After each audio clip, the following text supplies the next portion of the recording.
Assalamualaikum warahmatullahi wabarakatuh. Perkenalkan, nama saya Anita Wahyuni dengan NIM B04224041 dari Prodi Gizi kelas B, Fakultas Ilmu Kesehatan Universitas Sulawesi Barat. Pada video kali ini, saya akan menjelaskan materi mengenai perilaku dan sosial budaya yang membantu terjadinya masalah gizi dan kesehatan. Untuk memenuhi tugas mata kuliah wawasan sosial budaya, selamat menyaksikan. Apa itu perilaku dan sosial budaya yang membantu terjadinya masalah gizi dan kesehatan? Untuk mengetahui, mari kita simak videonya ya guys.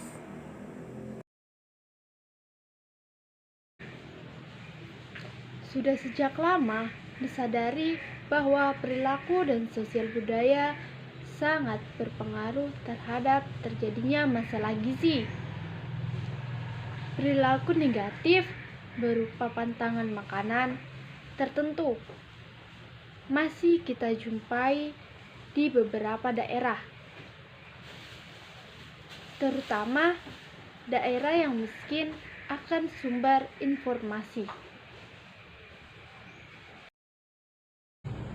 Namun, dengan derasnya arus informasi, khususnya di kota, dapat juga mengubah perilaku yang tidak sesuai, terutama mengarah ke pola makan yang ke barat-baratan, western food.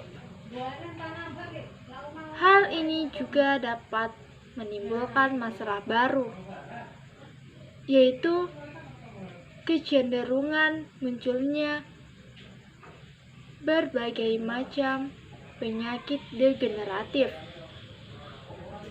seperti penyakit jantung, hipertensi, dan diabetes mellitus.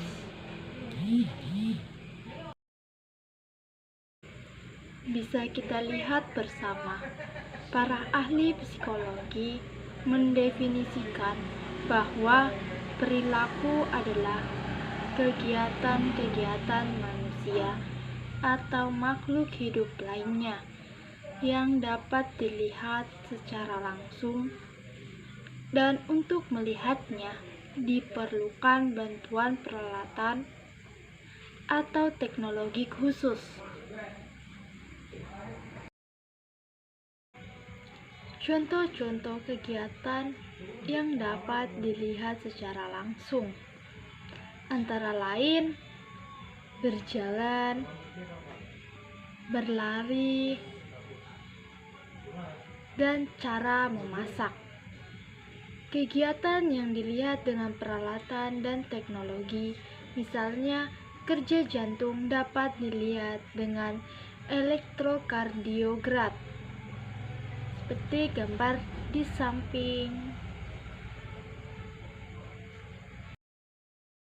Akan lebih banyak dibahas perilaku kesehatan yang dapat dilihat secara langsung. Perilaku makan dapat mempengaruhi masalah gizi dan kesehatan karena mempengaruhi asupan zat-zat gizi yang dikonsumsi. Asupan zat gizi tersebut bila kurang dapat menyebabkan undernutrition atau gizi kurang, dan jika sebaliknya, bila asupan berlebihan akan menyebabkan overnutrition atau gizi lebih. Secara umum, kebiasaan makan atau perilaku makan dipengaruhi oleh faktor, yaitu faktor fisik dan faktor budaya. Faktor fisik meliputi yang pertama, produksi, yang kedua penyimpanan, ketiga pengawetan, keempat distribusi, kelima pengolahan, dan yang keenam atau yang terakhir yaitu bahan makanan. Sementara itu, faktor budaya meliputi status sosial, makanan khusus, perayaan, dan etika. Contoh faktor fisik pada perilaku makan atau kebiasaan makan dapat dilihat pada gambar di samping.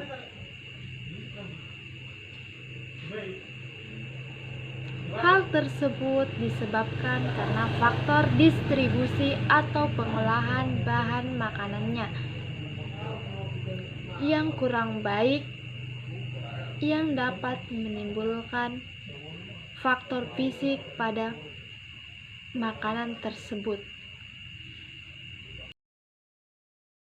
Kals dan Koch mengatakan bahwa ada dua faktor yang mempengaruhi perilaku konsumsi makanan atau gizi, yaitu yang pertama, wawasan terhadap arti atau nilai tindakan.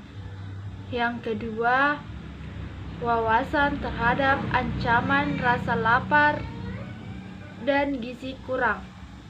Wawasan ini berkaitan dengan pengetahuan, sikap mental, atau emosi dan kesungguhan, baik berasal dari proses sosial maupun sistem keluarga itu sendiri. Nah, untuk faktor yang pertama yaitu wawasan terhadap arti atau tindakan dipengaruhi oleh beberapa faktor. Di antaranya yaitu yang pertama, faktor masalah kemiskinan, ekonomi, pengalaman-pengalaman yang telah diperoleh sebelumnya, serta wawasan keberhasilan tindakan ditinjau dari segi ekonominya. Masyarakat miskin cenderung memandang arti makanan hanya sebagai pemenuhan kebutuhan biologisnya. Sedangkan untuk masyarakat yang berkecukupan tinggi memandang bahwasannya makanan berfungsi sebagai pemenuhan kebutuhan biologis, juga menunjukkan status sosial mereka. Semakin beragam makanan disajikan dan kualitasnya tinggi, maka semakin tinggi status sosial mereka. Selain itu, ditinjau dari segi masyarakat yang sudah terbiasa mendapatkan pelayanan kesehatan, pada umumnya memiliki wawasan terhadap gizi dan kesehatan yang lebih baik. Melihat contoh-contoh operation dari tetangga dan masyarakat sekitar, keluarga tersebut akan mempunyai wawasan yang positif terhadap kesehatan dan gizi. Mereka akan lebih memilih dengan baik manakah hal yang dapat berdampak positif terhadap kesehatan mereka, dan akan menghindari hal yang akan berdampak negatif terhadap kesehatan mereka. Selanjutnya, faktor yang kedua yaitu wawasan terhadap ancaman rasa lapar dan gizi kurang.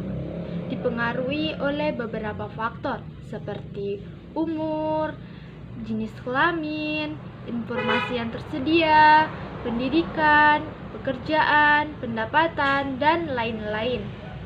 Nah, hal ini berpengaruh terhadap kepuasan ancaman masalah lapar dan gizi kurang. Dikarenakan semakin tinggi pendidikan, maka wawasan mereka terhadap ancaman masalah peranas ini semakin tinggi. Jadi, mereka akan melakukan dengan baik agar mereka terhindar dari masalah gizi.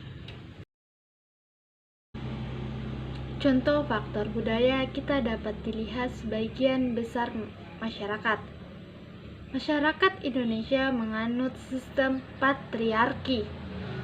Dalam sistem patriarki, garis keturunan diambil dari seorang ayah atau laki-laki.